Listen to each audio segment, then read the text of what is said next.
अस्सलामुअलैकुम। आज जो हमारा टॉपिक है वो है वाटर। पहले बात करेंगे पोल्यूशन की। पोल्यूशन के ऊपर है, पोल्यूशन कितनी टाइप्स की होती हैं, क्या कॉजेज होते हैं, सोर्स ऑफ पोल्यूशन क्या होते हैं, इस चीज़ के बारे में हम डिस्कस करेंगे। तो सबसे पहले वो कहते हैं कि आपको पता हमें हर बंदे को जो है ना टर्म पोल्यूशन जो है वो हर कोई जो है ना स्कूल में, कॉलेज में, यूनिवर्सिटी में, घरों में हर बंदा इस्तेमाल करता है इस टर्म को कि पोल्यूशन पोल्यूशन हो रही है, पोल्यूशन हो। बेसिकली पोल्यूशन है क्या? कहते हैं कि pollution is a contamination of a pure substance. अगर किसी प्योर सब्सटेंस में, किसी प्योर मैटर में, किसी प्योर सराउंडिंग में आपके नेचुरल सिस्टम जो है, अगर हम इन्वायरमेंटल साइंस के अकॉर्डिंग अगर समझें इसको, तो समझें कि इन्वायरमेंट हमारा क्या है। इन्वायरमेंटल साइंस में हमने पढ़ा कि इन्वायरमेंट एंड इट्स सराउंडिंग्स। अगर हमारे एनवायरमेंट और इसकी सराउंडिंग्स में कोई इम्प्योरिटी ऐड हो जाती है, वो पोल्यूशन है, वो पोल्यूशन अकर कर रही है। तो pollution occur when any pollutant contaminate या इम्प्योर द नेचुरल सराउंडिंग्स। अब नेचुरल सराउंडिंग्स क्या हो सकती हैं? एग्जाम्पल के तौर पे कि human beings, as a human beings हमारी सराउंडिंग्स क्या है? जमीन है, सॉइल है, और एयर है, या वाटर रिजर्वायर्स है। ठीक है, तो अगर मैं कहता हूँ वो साफ पानी में कोई मिट्टी गिर गई है अंदर उसके, तो कंटेमिनेशन होगी, क्योंकि उसमें जो प्योर फॉर्म थी वाटर की, उसमें कोई एक और चीज ऐड हो गई है जो उसको इम्प्योर कर रही है, जो उसको कंटेमिनेट कर रही है। ठीक है, इस चीज को हम कहते हैं पोल्यूशन। अब ये पोल्यूशन किसकी वजह से होती है? पोल्यूटेंट्स की वजह से। पोल्यूटेंट्स जो है वो की फैक्टर्स हैं किसी भी पोल्यूशन के। अब एग्जाम्पल के तौर पे, एग्जाम्पल के तौर पे हमें पता है कि हमारी मेटल ऑफ स्टेट जो है वो तीन है, और इन तीन में सबसे कॉमन एग्जाम्पल जो है वो गैशियस स्टेट की एयर है, और लिक्विड स्टेट की वाटर है, और सॉलिड स्टेट की सॉइल है।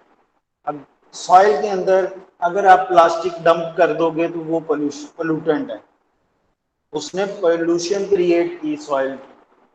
अब अगर आप सॉइल के अंदर वेस्ट वाटर, आपके घर का डोमेस्टिक वेस्ट जो है, डोमेस्टिक सीवरेज वेस्ट वाटर जो है, वो अगर आप अपनी जमीन के अंदर डिस्चार्ज कर दोगे, तो वो पोल्यूशन, वो उस मिट्टी को, सॉइल को पोल्यूट कर रहा है, इम्प्योर कर रहा है। क्यों? उसमें घर में आप शैम्पू इस्तेमाल कर रहे हो, आप जो है वो डिटर्जेंट से इस्तेमाल कर रहे हैं, कुकिंग ऑयल हम जो बर्तन धोते हैं तो उसमें कुकिंग ऑयल भी जा रहा होता है।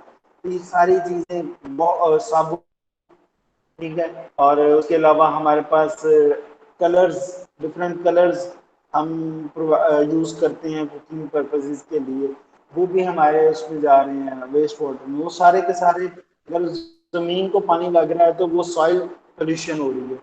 इसी तरह हम फॉसिल फ्यूल्स इस्तेमाल करते हैं और गैसेस प्रोड्यूस होती हैं। ठीक है, वो गैसेस कहाँ जा रही है? एयर में। एयर की कंपोजिशन में हमें पता है कंपोजिशन क्या है, उसके अंदर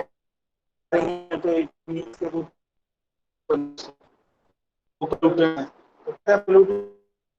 elements or components of the pollution which are generally waste materials. Pollutants basically क्या होते हैं? डिफरेंट फॉर्म्स में से, डिफरेंट फॉर्म में डिफरेंट तरह के होते हैं। डिफरेंट फॉर्म्स का मतलब है लिक्विड पोल्यूटेंट भी हो सकते हैं, सॉलिड पोल्यूटेंट भी हो सकते हैं, गैशियस पोल्यूटेंट्स भी हो सकते हैं, होते हैं वेस्ट में। वो वेस्ट मटेरियल जो कि हमारी नेचुरल सराउंडिंग्स को कंटेमिनेट करता है, these are called pollutants। अब पोल्यूटेंट्स जो हैं ये हमारे नेचुरल सिस्टम को, हमारे इकोसिस्टम को डिस्टर्ब करते हैं। पोल्यूशन जो है वो disturb our ecosystem and the balance in the environment. बिल्कुल ठीक है, कैसे? इसकी एग्जांपल, इकोसिस्टम को डिस्टर्ब कर रहे हैं पोल्यूशन की वजह। पोल्यूशन जो है वो इकोसिस्टम को कैसे डिस्टर्ब कर रही है? फॉर एग्जांपल हम जो है डिस्कस करते हैं यहाँ पे कि वाटर रिजर्वायर्स, नहरें, अगर हम उन नहरों के अंदर हम अपना सीवेज वेस्ट जो है, गंदे पानी के जो नाले हैं या स्ट्रीम्स हैं, वो अगर हम समुद्रों, उसमें दरिया में ऐड कर देते हैं, तो उसी दरिया से नहरें निकलेंगी और वो नहरों से पानी जो है वो इरिगेशन के लिए इस्तेमाल होगा, जो है क्रॉप्स की कल्टीवेशन के लिए। तो वो केमिकल्स जो उस कंटेमिनेटेड वाटर के अंदर मौजूद थे, वो आपकी सॉइल के अंदर आ गए। उसी सॉइल में से वो पौधे उनको अकोमोडेट कर लेंगे अपने अंदर। तो हम अब पौधे अकोमोडेट करते हैं। अब फॉर एग्जांपल अगर उस पानी के अंदर एसिडिक नेचर का पानी है, एसिड नेचर का, अगर वो एसिडिक नेचर का पानी अपने क्रॉप्स को लगाएंगे तो हमारी क्रॉप्स की जो कल्टीवेशन है वो डिस्टर्ब होगी, उसकी रूट्स जो है वो एसिड की वजह से खराब हो जाएंगी, तो पौधा जो है वो अच्छा ग्रो नहीं करेगा। ये एग्जांपल थी। And balance in the environment, और इससे हमारा जो नेचुरल बैलेंस है, जो फूड साइकिल है या हमारा जो एक्वाटिक लाइफ है, वो नेचुरल वो डिस्टर्ब होगी। तो इस तरह से हमारे पास जो है ना हमारे एनवायरनमेंट का नेचुरल बैलेंस जो है वो डिस्टर्ब हो जाता है। नेक्स्ट है with modernization and development in our lives, pollution has reached its peaks, giving rise to global warming and human illness. जैसे जैसे मॉडर्नाइजेशन हो रही है, नई से नई जदीद से जदीद चीज़ें जो है ना हमारी हमें फैसिलिटेट करने के लिए बन रही हैं। इंडस्ट्रीज जो हैं वो दिन रात जो है चल रही हैं, केमिकल्स बना रही हैं, प्लास्टिक बना रही हैं, कॉस्मेटिक्स प्रोडक्ट्स बना रही हैं, ड्रग्स बना रही हैं।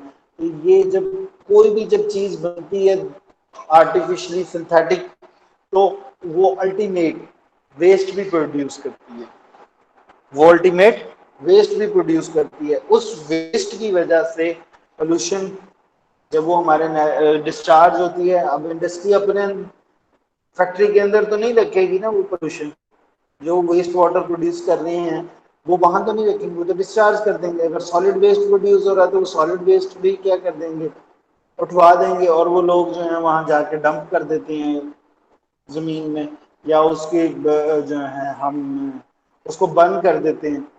उस बर्न की वजह से उसमें से डिफरेंट गैसेस प्रोड्यूस होती हैं और वो कहाँ जाती हैं, गैसियस स्टेट में, एयर में। तो पोल्यूशन का सोच है, कहता है pollution occur in different forms. ये जो यहाँ बताया था कि पोल्यूशन जो पोल्यूटेंट जो है डिफरेंट फॉर्म्स के होते हैं, basically air pollutants, water pollutants, soil pollutants. इसी तरह पोल्यूशन भी जो एयर, ऐसे पोल्यूटेंट्स जो एयर के अंदर आए वो एयर पोल्यूशन क्रिएट करते हैं। वो पोल्यूटेंट्स जो वाटर के अंदर ऐड हो रहे हैं वो वाटर पोल्यूशन क्रिएट कर रहे हैं। इसी तरह सॉइल पोल्यूशन है, radio active pollution, noise, heat thermal and light pollution. अब इनको हम आगे फर्दर अभी ये नीचे जाकर जो है ना लेटर स्टेजेस में डिस्कस करेंगे ये टाइप्स ऑफ पोल्यूशन को होती क्या क्या है। पहले बात करते हैं कि सोर्स ऑफ पोल्यूशन। दो तरह के सोर्स होते हैं, एक को कहते हैं कि पॉइंट सोर्स, एक को कहते हैं नॉन पॉइंट सोर्स। जैसे हम क्लास में एक बच्चे को पॉइंट आउट कर देते हैं ना कि आप बच्चे आप जो है ना शोर कर रहे हो, तो क्या हुआ, पॉइंट कर दिया मैंने, पॉइंट आउट कर दिया। अगर पूरी क्लास शोर कर रही है, 4-5 बच्चे शोर कर रहे हैं, तो कम्बिनेशन ऑफ पॉइंट सोर्सेज जो हैं, अब मैं यूं नहीं कह सकता कि भाई फला बंदा जो है शोर कर रहा है क्लास में। अब आप ये लोग कर रहे हैं तो ओवरऑल क्लास में शोर हो रहा है ना, तो डिफरेंट फैक्टर्स मौजूद हैं उसमें। कम्बिनेशन ऑफ पॉइंट सोर्सेज कह सकते हैं। इसी तरह पोल्यूशन की एग्जांपल अभी हम आगे डिस्कस करेंगे कि होते क्या हैं। पॉइंट सोर्स आर जो है वो इजीली आइडेंटिफाई हो जाते हैं, मॉनिटर एंड कंट्रोल। अगर हमें पता होगा कि हमारे पास ये बच्चा शोर कर रहा है, ठीक है, मैंने पॉइंट सर आउट किया। जी जी। सर पॉइंट सोर्स और नॉन पॉइंट सोर्स पोल्यूटेंट में कैसे डिफरेंट करेंगे सर? अब वो ये अभी डिस्कस, अभी तो मैंने आया ही नहीं हूँ ना, अभी तो आता हूँ तो मैं बताता हूँ जरा। यही बताना, पॉइंट सोर्स को हम इजीली जो आइडेंटिफाई कर सकते हैं। फॉर एग्जांपल कि हमारे स्टीम, वेस्ट वाटर स्ट्रीम है और उसके ऊपर इंडस्ट्रीज लगी हुई हैं, ठीक है। अब एक इंडस्ट्री जो है वो कलर्ड वाटर प्रोड्यूस कर रही है, जैसे हम टेक्सटाइल की बात कर लेते हैं, वो हमने कह दिया कि ये जो पानी में कलर आ रहा है ना, ये वो फलां फैक्ट्री की वेस्ट से आ रहा है, मैंने पॉइंट कर दिया उसको। ओके, अब नॉन पॉइंट की बात करते हैं। अब उस पानी के अंदर कलर भी आ रहा है, उसके अंदर एसिड भी आ रहा है, उसके अंदर बेस भी आ रहा है, उसके अंदर सॉल्ट्स भी आ रहे हैं, ठीक है, उसके अंदर डाइज आ रही है, डिफरेंट डिफरेंट कलर की डाइज आ रही हैं, और वो सारी की सारी उसी स्टीम के ऊपर आगे पीछे कुछ फासले पे फैक्ट्री है, कुछ आगे है, कुछ उससे आगे है, सारों का वेस्ट एक ही स्ट्रीम में आ रहा है। अब मैं उनको पॉइंट आउट नहीं कर सकता कि ये पानी जो है ये फलां यूनिवर्सिटी की सॉरी फैक्ट्री का वेस्ट है। अब ये सारी यूनिवर्सिटीज का वेस्ट है। नॉन पॉइंट सोर्स जो है वो लार्ज एरिया कवर करता है, और पॉइंट सोर्सेज जो है वो स्पेसिफिक जो है ना एरिया को आइडेंटिफाई करते हैं। जब स्पेसिफिक को आइडेंटिफाई कर लिया, उसको मॉनिटर भी कर सकते हैं कि हाँ भाई ये आपका पानी आ रहा है, इसको कंट्रोल करो, हाँ इतना आप डेली का जो है ना डाइज वाला पानी डिस्चार्ज कर रहे हो वाटर रिजर्वायर, वाटर स्ट्रीम में वेस्ट वाटर प्रोड्यूस कर रहे हो, ठीक है, तो इसके कंट्रोल के लिए कुछ ना कुछ करो भैया। हाँ, जो इन्वायरमेंटल प्रोटेक्शन एजेंसी है पाकिस्तान की, ईपीए, वो इन फैक्ट्रीज को कहती है कि भाई अपनी वेस्ट वाटर की जो करेक्टराइजेशन है, जैसे मैं एग्जांपल देने लगा हूँ कि अभी पीछे सुप्रीम कोर्ट ने या हाई कोर्ट लाहौर ने एक लॉ पास किया था इंडस्ट्रीज के लिए कि आप अपने जो वेस्ट वाटर की स्ट्रीम्स हैं उसके अंदर केमिकल ऑक्सीजन डिमांड, सीओडी, ये सीओडी बहुत बड़ा सोर्स ऑफ पोल्यूशन है, मेजर सोर्स ऑफ पोल्यूशन है, खास तौर पे शुगर इंडस्ट्री का वेस्ट वाटर। इसकी सीओडी 1.5 लाख मिलीग्राम पर लीटर होती है, और हमारे जो वेस्ट वाटर स्ट्रीम्स की स्पेसिफिकेशन जो लिमिटेशंस हैं शुगर इंडस्ट्री के लिए, उन्होंने कहा कि भाई ये 1.5 लाख की बजाय आप इसको कम से कम 35,000 के ऊपर लेके आओ, ठीक है, तकरीबन 1,15,000 मिलीग्राम पर लीटर सीओडी को रिमूव करके लेके आओ, देन आप अपना पानी वेस्ट कर सकते हो वेस्ट वाटर स्ट्रीम में, अदरवाइज हम आपकी कंपनी बंद कर देंगे। तो ये मॉनिटर और कंट्रोल के हिसाब से मैंने एग्जांपल दिया। और जो नॉन पॉइंट सोर्सेज हैं वो they are hard to control, क्योंकि हमें पता ही नहीं है कि किस इंडस्ट्री में से किस तरह का वेस्ट वाटर आ रहा है। तो अभी एग्जांपल पढ़ लेते हैं। पॉइंट सोर्सेज कहता है they are release pollutants from the discrete convenience such as discharge pipe, specific एक डिस्चार्ज पे भी यार इस डिस्चार्ज में से ये पानी आ रहा है, मैं या आप गाड़ियां चल रही हैं उस पे रोड के ऊपर, सिर्फ एक गाड़ी धुआं ज्यादा प्रोड्यूस कर रही है, ये वाली इंडस्ट्री, ये वाली जो है ना गाड़ी, इसका जो डिस्चार्ज है गैसेस का, इसमें स्मोक प्रोड्यूस हो रहा है, ठीक है, तो मैंने पॉइंट आउट कर दिया। ओके, ये एक स्पेसिफिक स्पेसिफिक के लिए, ठीक है, लेकिन अब उस एरिया के अंदर, पूरे उस एरिया के अंदर 100 गाड़ियां चल रही हैं, वो भी गैसेस प्रोड्यूस कर रही हैं, लेकिन वो ट्रांसपेरेंट गैसेस प्रोड्यूस कर रही हैं, और एक आपके पास जो है कार्बन ब्लैक धुआं जो है स्मोक। तो पॉइंट आउट कर दिया कि ये पॉइंट सोर्स ठीक हो गया, और ओवरऑल जो पोल्यूशन क्रिएट हो रही है वहां पे उस एरिया में, लार्ज एरिया में डिफरेंट गाड़ियों की वजह से, वो नॉन पॉइंट सोर्स है। ये इसकी एग्जांपल यहाँ पे दी हुई है, कहता है डिस्चार्ज पाइप से अगर कोई पोल्यूटेंट रिलीज होके आ रहा है स्पेसिफिक, ठीक है, उसको हम कहते हैं कि ये पॉइंट सोर्स है। और ये हमारे फेडरल और स्टेट एजेंसीज जो हैं इन इस चीज़ को रेगुलेट करती हैं कि पॉइंट सोर्स सोर्सेज को हमने आइडेंटिफाई करना है, उनको मॉनिटर करना है, और उनके ऊपर उनको कंट्रोल्स के लिए लॉज लगाने के। भाई आपने जिस तरह मैंने एग्जांपल दी था, point source discharge are factories, dischargers क्या है, फैक्ट्रीज हैं, या आपका कोई सीवेज ट्रीटमेंट प्लांट्स है। अब जैसे यहाँ पे पतन मीनारा सीवेज ट्रीटमेंट प्लांट है आपके रहीमियार के इस एरिया में, ठीक हो गया, ये स्पेसिफिक कर दिया which release treated waste water. यहाँ रहीमियार का पानी जा रहा है पतन मीनारा सीवेज ट्रीटमेंट प्लांट पे और वहां से वो रिलीज होकर निकल रहा है। तो अब यहाँ पे हमने पॉइंट आउट कर दिया कि ये यहाँ से पानी, वो ट्रीटेड वाटर, वेस्ट वाटर जो है ये हम अपनी स्ट्रीम में डिस्चार्ज कर रहे हैं और वो हमारा एट द एंड जो है वो दरिया में जाके वाटर रिजर्वायर्स में जाके ऐड हो रहा है। तो हमें पता है कि ये वाली स्ट्रीम जो आ रही है ये कहाँ से आ रही है, ये फला इंडस्ट्री से आ रही है, ये फला सीवेज ट्रीटमेंट प्लांट से आ रही है, स्पेसिफिक हो गई। Non-point source is a combination of pollutants from a large area.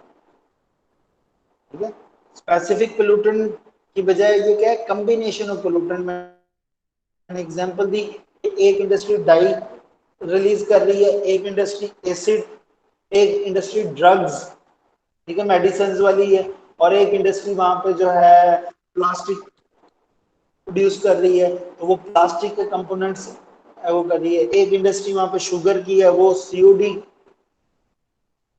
Add कर रही है। तो डिफरेंट पोल्यूटेंट्स जब लार्ज एरिया में, वो अब वो एक एरिया नहीं, वो थोड़ा ब्रॉडर एरिया हो गया। ब्रॉडर, अभी मैं एक और एग्जांपल देता हूँ इसके लिए। यूं समझो कि आपके दरिया जो है वो कहाँ से आ रहे हैं, नॉर्दर्न एरिया से दरिया आता जा रहा है, उसके अंदर कितने सिटीज में से गुजर के आ रहा है। हर सिटी का वेस्ट वाटर जो है वो आपके दरिया में आके ऐड हुआ है, और वो अब दरिया बह के रहीमियार खां तक पहुंच गया। और आपने रहीमियार खां के दरिया का सैंपल लिया है, उसमें देखा है कि उसमें कौन कौन सी कंपोनेंट मौजूद है। उसके अंदर सीओडी है, उसके अंदर जो है ना आपकी पैरासीटामोल के कंपोनेंट्स पाए गए हैं, उसके अंदर डाइज के कंपोनेंट पाए गए हैं, उसके अंदर केमिकल ऑक्सीजन डिमांड पाई गई है, उसके अंदर जो है आपके पास आर्सेनिक पाया गया, उसके अंदर आप cadmium, sodium, calcium, magnesium, different nitrates, phosphates, sulphates, chlorides, fluorides, ये डिफरेंट पोल्यूटेंट्स हैं। ये आपके सोर्स वेस्ट वाटर में एग्जिस्ट करते हैं। लेकिन अब आपको ये नहीं पता कि ये कहाँ कहाँ से ऐड हुए हैं, ठीक है। तो क्यों, क्योंकि लार्ज एरिया में से ही ऐड होके आ रहे हैं, डिफरेंट सिटीज से ऐड होके आ रहे हैं। अब मैं एक इसी सिटी की बात कर लेता हूँ। इस सिटी में से हर घर में से वेस्ट वाटर जाके एक स्ट्रीम में ऐड हो रहा है। अब ये नहीं पता किस घर में से क्या आ रहा है,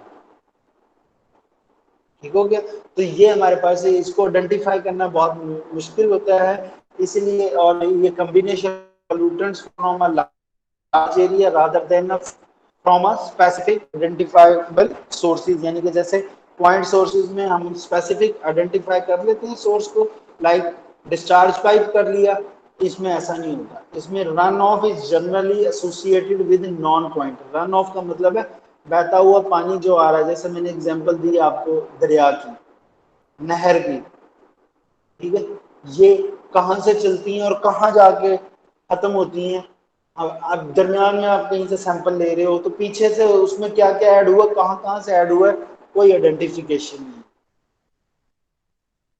as water is emptied into streams, और वो वाटर जो है ये रन ऑफ जो है ये इनटू स्ट्रीम्स या रिवर्स के अंदर जाके गिर जाता है। एंड दे आफ्टर अकोमुलेटिंग कंटामिनेंट्स, ये जो रन ऑफ बहता हुआ पानी जहां से भी आ रहा है वो उस एरिया से सोर्स ऑफ पोल्यूशंस को अपने अंदर ऐड करके एट द एंड रिवर्स में आ रहा है। तो जब रिवर्स में आ रहा है तो आपके रिवर के पानी को कंटेमिनेशन कर रहा है, यानी कि वो कंटेमिनेंट्स या पोल्यूटेंट्स को अपने साथ अकोमोडेट करके आ रहा है, जो कि हमारे इन स्ट्रीम्स लाइंस को जो है वो पोल्यूशन का कॉज बनते हैं, रिवर्स की और पॉन्ड्स की कह सकते हो। हाँ देखो एग्जांपल, गांव के अंदर वेस्ट वाटर पॉन्ड्स होते हैं, डिफरेंट घरों का वेस्ट जो है निकल के एट द एंड वहां जाके डिस्चार्ज हो रहा है।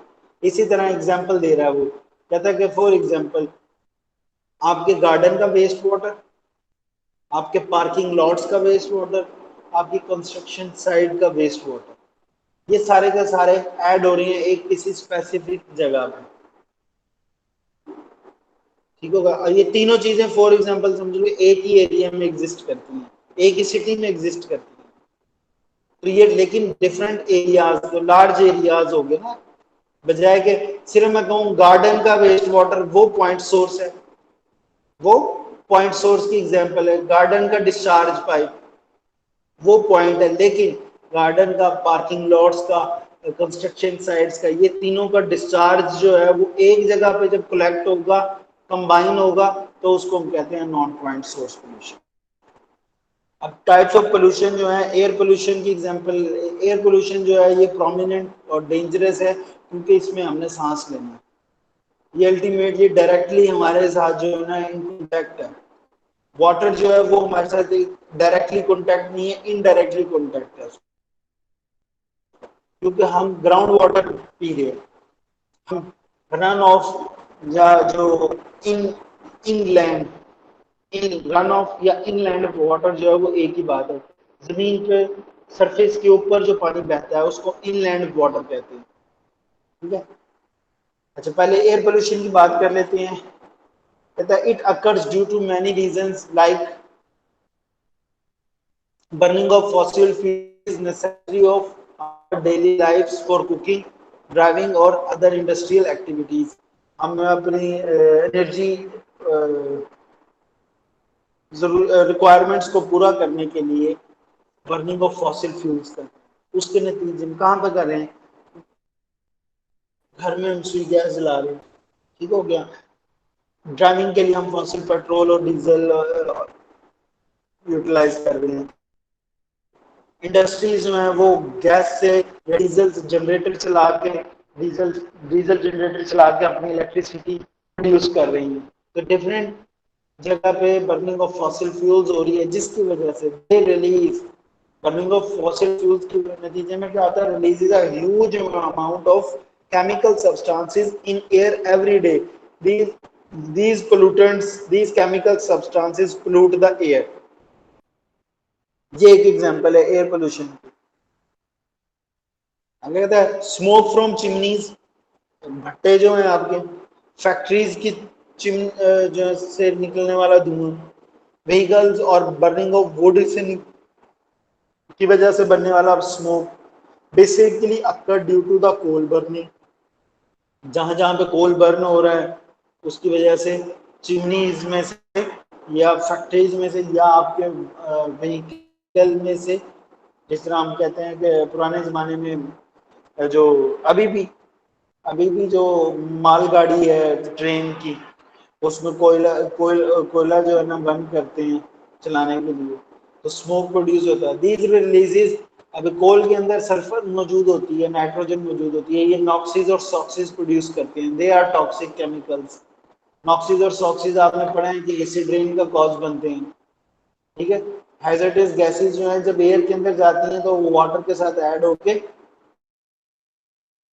हमारे पास एसिड रेन का कॉज बनती हैं। और अगर कार्बन डाइऑक्साइड प्रोड्यूस हो रही है बर्निंग ऑफ फॉसिल फ्यूल्स की वजह से, तो कार्बन डाइऑक्साइड जो है वो ग्रीन हाउस इफेक्ट है, प्रोड्यूस करती है, ग्रीन हाउस गैस है, वो ग्रीन हाउस इफेक्ट प्रोड्यूस करती है, टेम्परेचर इंक्रीज करती है हमारे एटमॉस्फेयर का, जिसकी वजह से ग्लोबल वार्मिंग होती है।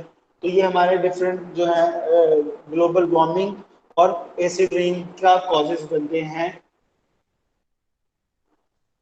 which in turn have increased temperature। वो ग्लोबल वार्मिंग की आगे बताया कि टेम्परेचर इंक्रीज करता है और acid rain, erratic rains and drought world wide. ठीक है, अब कहीं पे एसिड रेन हो रही है और उसकी वजह से हमने इसके कॉजेज पढ़े, इसके फैक्ट्स पढ़े थे एसिड रेन के, क्या कि एसिडिटी ऑफ सॉइल इंक्रीज हो जाती है। तो एसिडिटी ऑफ सॉइल की वजह से हमारे क्रॉप्स, हमारे ट्रीज वो क्या हो जाते हैं, वहां से डैमेज होते हैं, उनके रूट्स डैमेज होते हैं, जिसकी वजह से उनकी ग्रोथ डैमेज होती है और अल्टीमेट वो डेड हो जाते हैं, making it tough for the animals to survive. जब ये हमारे वर्ल्ड वाइड रिसोर्सेज को टफ, कहत साली, ठीक है। अब आपके जो डेजर्ट एरियाज होते हैं जहाँ पे सर्वाइवल के लिए, एनिमल्स की सर्वाइवल के लिए प्राइमरी प्रोड्यूसर्स ही नहीं होते, पौधे नहीं होंगे, प्लांट्स नहीं होंगे, ठीक हो गया, तो एनिमल्स की सर्वाइवल मुश्किल है। इसी तरह वो एरियाज जहाँ पे एयर पोल्यूशन होती है, वहां पे एसिड होने की वजह से या ग्लोबल वार्मिंग टेम्परेचर ज्यादा होने की वजह से स्पीशीज जो है, टेम्परेचर ज्यादा होने की वजह से बर्ड्स मूव कर जाते हैं एक जगह से दूसरी जगह। हम हमारे एनिमल्स को क्योंकि सर्वाइवल मुश्किल है। दूसरा चीज एसिड रेन की वजह से हमारे ट्रीज क्रॉप्स कल्टीवेशन जो है वो स्लो डाउन हो जाती है। उसकी वजह अगर ट्रीज डेड हो जाएंगे तो बर्ड्स कहाँ पे रहेंगे, वो तो ट्रीज में ही रहते हैं। तो ये एग्जांपल दी। We breathe in every polluted particle from the air which results in the increase. अगर हम तो ऐसे एरिया में रहते हैं जहाँ पे एयर पोल्यूशन है तो हम उस एयर पोल्यूशन में हर पार्टिकल उसको पोल्यूटेड पार्टिकल्स डस्ट पार्टिकल्स भी हो सकते हैं, वो डस्ट भी जो है वो एयर पोल्यूशन का कॉज बनती है। ठीक है, जहाँ यूं समझ लो कि ह्यूमन पोल्यूशन जो है ना बेसिक उसका रीजन जो है ना ह्यूमन एक्टिविटीज। जब जहाँ पे मशीनरी है, जहाँ पे ट्रांसपोर्टेशन है, वहां पे डस्ट भी प्रोड्यूस होती है साथ। ठीक है, स्मोक के पार्टिकल्स है, स्मोक बनती है। जब हम उस ऐसी एयर में सांस लेंगे तो हमें अस्थमा और लंग कैंसर जैसी बीमारियों का जो है काउंटर हो सकता है, हम उसको फेस कर सकते हैं। देखिए चिमनीज में दिखाया उसने, डिफरेंट चिमनीज हैं, फैक्ट्रीज की हैं, या आपके पास जो है घर की चिमनीज में से भी स्मोक निकल सकता है। ठीक हो गया, तो ये सारे का सारा एयर के अंदर जा रही है। तो जैसे मैं एग्जांपल तौर पर यहाँ पे लोग नहीं सिटी में जब क्रॉप्स की हार्वेस्टिंग कर लेते हैं उसके बाद उस क्रॉप्स के वेस्ट को आग लगा देते हैं तो कितनी गैसेस प्रोड्यूस हो रही हैं और वो हमारे एयर को कितना पोल्यूशन की तरफ लेके जा रहे हैं। नेक्स्ट हमारे पास जो है वो वाटर पोल्यूशन है। वाटर पोल्यूशन जो है has taken tool of all the surviving species of the earth. Water reservoir जो है वो हमारी 60% स्पीशीज जो है वो वाटर के अंदर रहती है। बायोडाइवर्सिटी का 60% जो है वो हमारा लिविंग ऑर्गेनिज्म जो है वो वाटर बॉडीज के अंदर रहती है। वाटर बॉडीज के अंदर का मतलब है समुद्रों में, दरियाओं में, ओशंस में, पॉन्ड्स में, स्ट्रीम्स में। It occurs due to water pollution जो है वो डिफरेंट फैक्टर्स हैं, जिसमें कहता है industrial waste dump into the rivers and other water bodies cause an imbalance in the water leading to its severe contamination। Example industries जो है वो अपना वेस्ट रिवर्स के अंदर डंप कर रही है, पहले वो स्ट्रीम्स में डंप करती हैं, वो स्ट्रीम्स एट द एंड कहाँ जाके गिर जाती हैं, रिवर्स के अंदर। तो सारे का सारा वेस्ट कहाँ गया, आपका वाटर बॉडीज के अंदर गया। ठीक हो गया, जिसकी वजह से हमारे वाटर रिजर्वायर्स और हाँ वाटर रिजर्वायर्स की प्योरिटी में इम्बैलेंस हो गया, इम्प्योरिटी ऐड हो गई है, जो कि हमारे वाटर के सोर्सेज को कंटेमिनेशन की तरफ लेके जा रही है। which lead to it's the severe contamination and death of the aquatic species, जिसकी वजह से अब टॉक्सिक केमिकल्स आएंगे तो वहां पे जो फिश रहेगी उस पानी के अंदर वो टॉक्सिक केमिकल्स उसको डिस्टर्ब कर देते हैं, एक्वाटिक लाइफ, पौधों को खराब कर देते हैं। एक्वाटिक स्पीशीज एनिमल्स और प्लांट्स दोनों की बात कर रहे हैं यहाँ पे। नेक्स्ट कहते हैं, if you suspect the nearby water sources have been contaminated by a corporation, then it might be a good idea to hire an expert to see your option। अगर आप ऐसे एरिया में रहते हो जहां पे आपने देखा कि यार ये इंडस्ट्री जो है ना, आप एज अ मैनेजर कहीं काम कर रहे हो और आपको पता है आपकी इंडस्ट्री जो है वो वेस्ट वाटर प्रोड्यूस कर रही है, तो हमें एक तो इन्वायरमेंटल लॉज जो हैं वो इस चीज को फॉलो करवाने के लिए हैं कि हमें अपने वेस्ट वाटर को ट्रीट करके देन वाटर को ट्रीटेड वेस्ट वाटर को डिस्चार्ज करना है अपनी इंडस्ट्री से।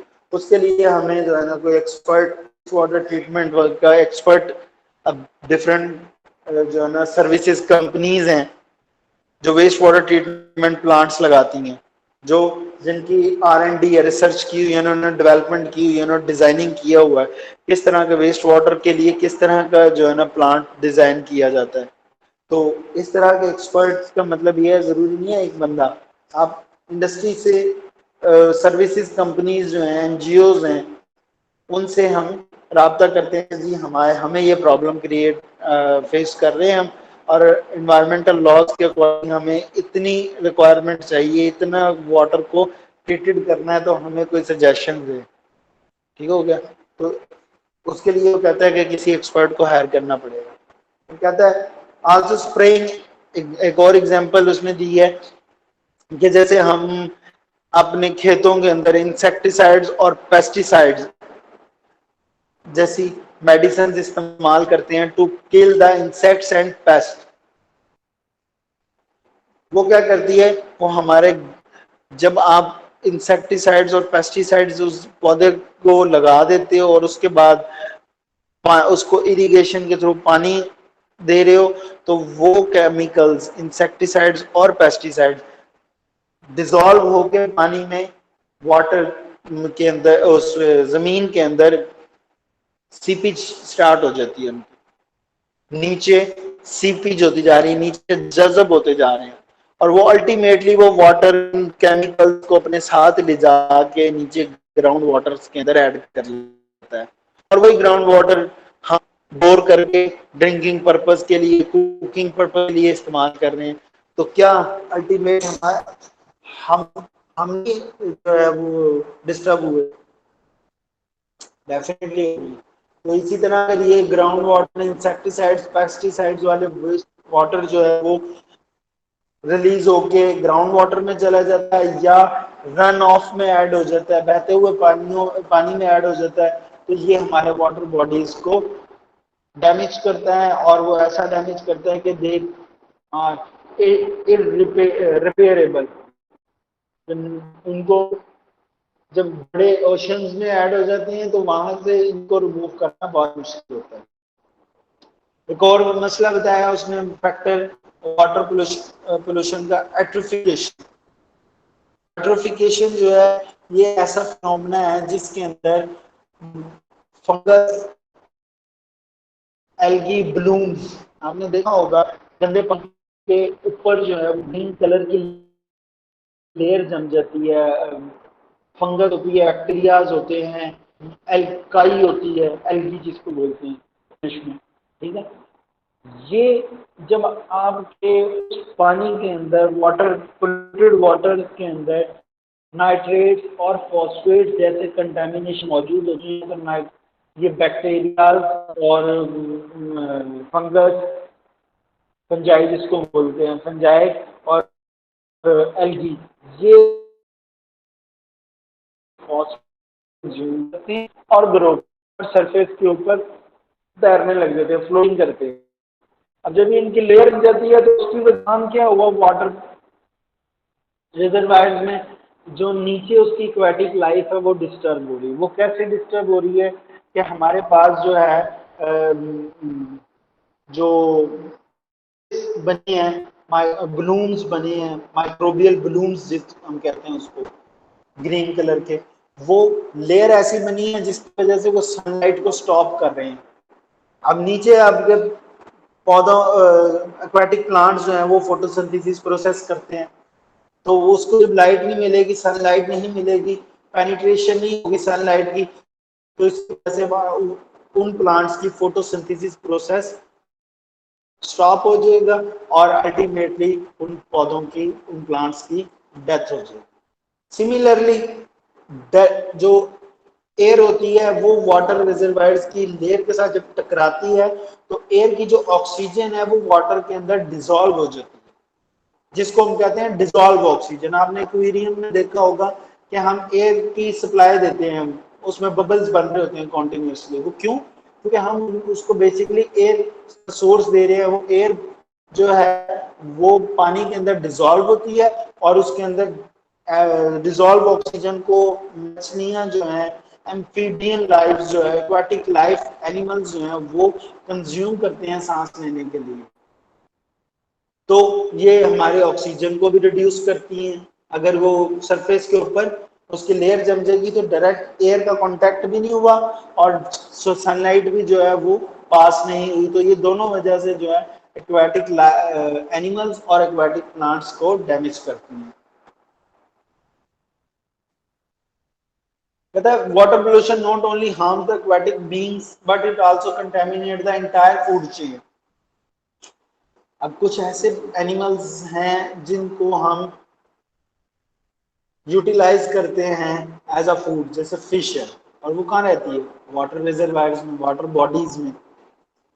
अब वो वाटर बॉडीज में अगर डिजोल्व ऑक्सीजन नहीं होगी तो मछली जिंदा रहेगी वहां पे? नहीं रहेगी। अब हम कई दफा देखते हैं ना, छोटे तो हम फिश लेके आते थे, वो छोटे से उसमें अपना किसी बर्तन में उसको डाल दिया और पानी छोड़ दिया, हम कहते थे वो पानी के अंदर जो है ना सांस लेती रहेगी। भाई उसको ऑक्सीजन मिलेगी तो सांस लेगी, इसलिए वो मर जाती थी। उसको हमें एयर देनी पड़ेगी, और एयर जो है वो ऐसे बबल के सूरत में देनी पड़ेगी। बबलिंग सोर जो है ना प्रेशर के थ्रू या एयर फ्लो के थ्रू हमें पानी के अंदर बबल इसलिए सॉरी एयर इसलिए प्रोवाइड करते हैं, इससे जो ऑक्सीजन की एड्जॉर्प्शन है वाटर रिजर्वायर्स वाटर के अंदर वो बढ़ती है, इंक्रीज हो जाती है। ठीक है, तो उससे आसानी होती है मछली को सरवाइव करने में। अगर हमारे वाटर पोल्यूशन जो है ये फूड चेन को डिस्टर्ब करते हैं, उसके अलावा ये large amount of diseases, water borne diseases का कॉज बनते हैं। अगर ऐसे पानी को हम यूटिलाइज कर लें फॉर द इरिगेशन सिस्टम, सब्जियों को पानी लगा रहे हैं गंदा पानी के नाले से, वही केमिकल्स हमारे वेजिटेबल्स के अंदर अकोमोडेट हो रहे हैं और उनको हम खा रहे हैं, तो उससे डिजीजेस होती हैं लाइक क्लोरेला, डायरिया। ठीक है, डिफरेंट डिजीजेज हैं जो कि हमारे पास, ये उसके थोड़े से इफेक्ट्स है, भी हम इनको डिटेल में भी पढ़ेंगे जब हम प्योर एयर पोल्यूशन और वाटर पोल्यूशन की बात करेंगे। अभी से सिंपल हम डिफाइन कर रहे हैं कि एयर पोल्यूशन क्या है, वाटर टाइप्स ऑफ पोल्यूशन क्या है। सॉइल पोल्यूशन ये है कि सॉइल के अंदर आप सॉलिड वेस्ट ऐड कर दो, उसके अंदर आप गंदे पानी को ऐड कर दो, तो हमारे सॉइल जो प्योरिटी है उसको डिस्टर्ब कर, अनवांटेड केमिकल्स जो हैं वो इनकॉर्पोरेट हो जाए अगर सॉइल के अंदर, due to the human activities it occurs the soil pollution, generate the soil pollution. Use of insecticides और pesticides absorb the nitrogen compounds from the soil. ये देखो ये और ऐड है, जब हम इंसेक्टिसाइड्स और पेस्टिसाइड्स ऐड करते हैं ना, तो ये आपके जो फर्टिलाइजर, जो नेचुरल नाइट्रोजन है आपकी सॉइल के अंदर, उस नाइट्रोजन यानी कि जैसे कि नाइट्रेट्स हैं, इंसेक्टिसाइड्स और पेस्टिसाइड्स नाइट्रेट्स के साथ रिएक्ट करते हैं और रिएक्शन के नतीजे में ये इनके साथ कोई और केमिकल बना देते हैं। उस केमिकल को डायरेक्ट प्लांट जो है वो कंज्यूम नहीं कर सकता, तो अल्टीमेट नुकसान हो गया ना हमारा। They they make the our soil fit for the plant growth to derive the nutrition from.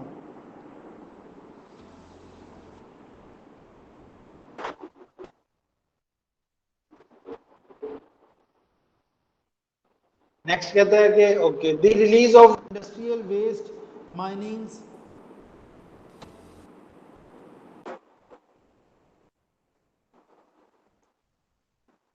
Sorry call आ गई। The release of industrial waste mining deforestation also exploit the soil. जब हम इंडस्ट्रियल वेस्ट को release कर रहे हैं अपनी soil के अंदर, या हम माइनिंग कर रहे हैं, माइनिंग के नतीजे में लार्ज अमाउंट ऑफ जो है ना सॉलिड वेस्ट भी प्रोड्यूस होता है और लिक्विड वेस्ट भी, वेस्ट वाटर भी प्रोड्यूस होता है, और अगर हम सॉइल को दे रहे हैं तो सॉइल पोल्यूशन। और वो कहते हैं डिफोरेस्टेशन में हमारी सॉइल की पोल्यूशन का सोर्स है। कैसे? कि जब plants can not grow properly, they can not hold the soil.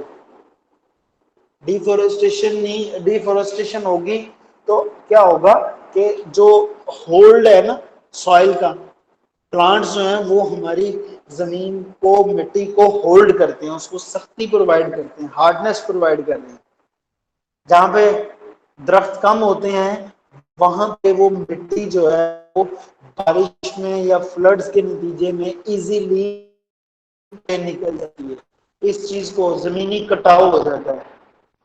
अगर प्लांट्स नहीं होंगे, प्रॉपरली ग्रो नहीं करेंगे, जब आपकी फर्टिलिटी, आपकी सॉइल की फर्टिलिटी, जरखेजी नहीं होगी तो प्लांट्स अच्छे ग्रो नहीं करेंगे। तो प्लांट्स अच्छे ग्रो नहीं करेंगे तो वो सॉइल को होल्ड नहीं करेंगे, जिसके नतीजे में सॉइल एरोजन होगी। सॉइल एरोजन का मतलब है जमीनी कटाव। इसी तरह नॉइज पोल्यूशन है, नॉइज पोल्यूशन जो है हमारे पास मशीनरी की वजह से प्रोड्यूस हो रही है, आप म्यूजिक सुनते हो उसकी वजह से प्रोड्यूस हो रही है। तो ये ऐसी साउंड जो कि अनप्लेजेंट साउंड इफेक्ट प्रोड्यूस करे फॉर आवर ears, आपकी that बात सही। leads to the that leads to the psychological problems like stress, hypertension, hearing impairment, different जो है ना प्रॉब्लम्स क्रिएट होती हैं। फिर रेडियो एक्टिव पोल्यूशन हैं। Radio active pollution radio active elements में से रेडिएशंस की वजह से प्रोड्यूस होती है।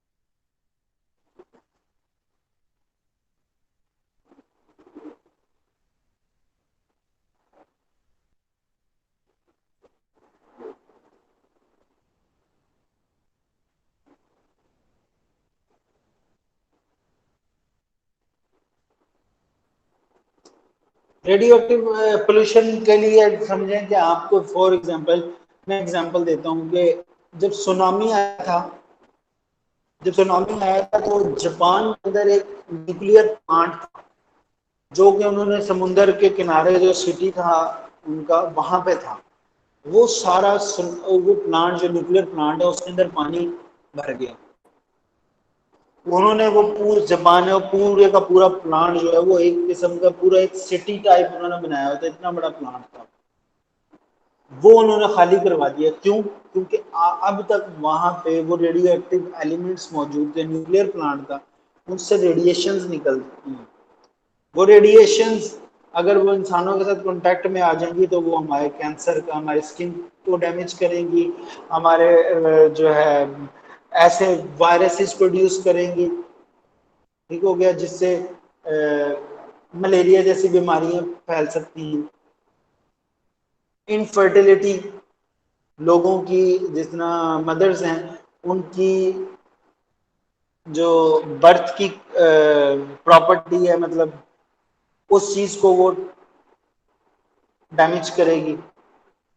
जो बच्चे पैदा होंगे वो डिफेक्टिव चिल्ड्रंस पैदा होंगे और हमारी जो है स्टरलाइज सॉइल और एयर को डैमेज करेंगे। एयर में अफेक्टेड है, वाटर रिजर्वायर्स में अगर वो रेडियो एक्टिव एलिमेंट्स रिलीज हो रही हैं तो वाटर रिजर्वायर्स में जो मछलियां हैं उनको डैमेज करेंगी और सॉइल के अंदर उसको स्टरलाइज करेंगी। कैसे कि मतलब उसके अंदर जो न्यूट्रिएंट्स मौजूद हैं उनको वो ब्रेक आउट कर देंगे। जब ब्रेक हो गए स्टरलाइज हो गए तो वो कंज्यूम ही नहीं हो पाएंगे। तो ये हमारे पास न्यूक्लियर पोल्यूशन का न्यूक्लियर प्लांट जो है वो से न्यूक्लियर रेडिएशंस होती हैं वो बेसिकली रेडियो एक्टिव पोल्यूशन का कॉज बनती हैं और ये cancer, infertility, blindness, defects at the time of birth, ठीक है, जैसी बीमारियां फैलाती हैं। And they can sterilize soil and effect air and water, air और वाटर रिजर्वायर्स को भी इफेक्ट कर सकती हैं। थर्मल हीट पोल्यूशन कि ऐसे सोर्स ह्यूमन एक्टिविटीज ऐसी ह्यूमन एक्टिविटीज जिसकी वजह से एनवायरनमेंट का टेम्परेचर इंक्रीज कर एक्सेस हीट रिलीज कर रहे हैं।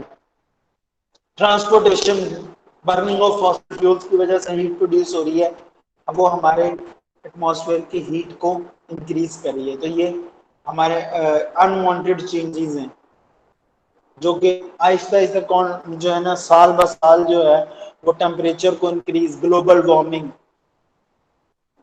ठीक होगा।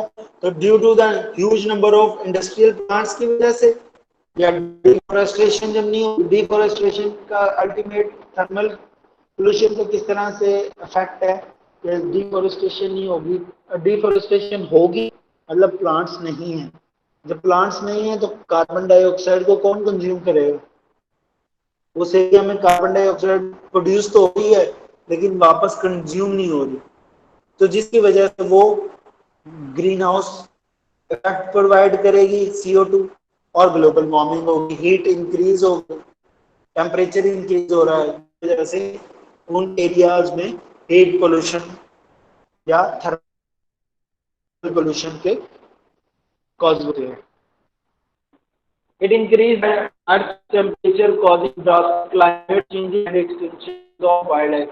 उसकी वजह से हमारे पास क्लाइमेट चेंज हो रहा है टेम्परेचर इंक्रीज होने की वजह से। और दूसरा, हमारी वाइल्ड लाइफ जो है वो रेयर होती जा रही है। उन एरियाज में जहाँ पे थर्मल हीट पोल्यूशन है, वहाँ से बर्ड जो है वो मूव कर जाते हैं ठंडे इलाकों में। Light pollution, excess illumination of area भी हम जो है वो लाइट पोल्यूशन का कॉज है।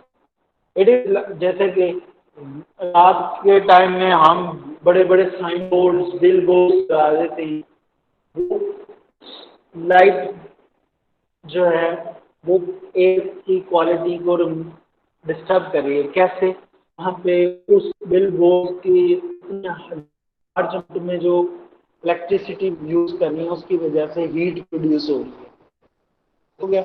स्पोर्ट्स इवेंट्स जो होते हैं, शादी वगैरह में जो स्टेज लगाते हैं उसके ऊपर बड़े बड़े लाइट्स लगा देते हैं, तो उसकी वजह से हम आंखों के ऊपर डैमेज, आईज डैमेज होती है, ब्लाइंडनेस। और दूसरी बात वो कहता है कि इसकी वजह से हम जो है स्पेस में जो स्टार्स हैं उनको जो है ना इजीली देख नहीं सकते, वो इनविजिबल हो जाते हैं ज़्यादा एक्सेस इल्यूमिनेशन ऑफ एरिया की वजह से। Its residence areas, the lives of the inhabitants are greatly affected by this. It also affects the astronomical observations and activities by making the stars almost invisible. ये आपका जो है कुछ जो है आज का टॉपिक था, तो बाकी इंशाल्लाह जो है हम नेक्स्ट उसमें कंटिन्यू करेंगे। सर पेपर सर है ये तो बताइए 24 स्लाइड से। कौन सी थी? सर ये स्लाइड कौन सी थी? पिछली स्लाइड मैंने अभी तक से आपसे शेयर नहीं की। तो सर मीटे सर पर है सर, ये आपने स्लाइड पर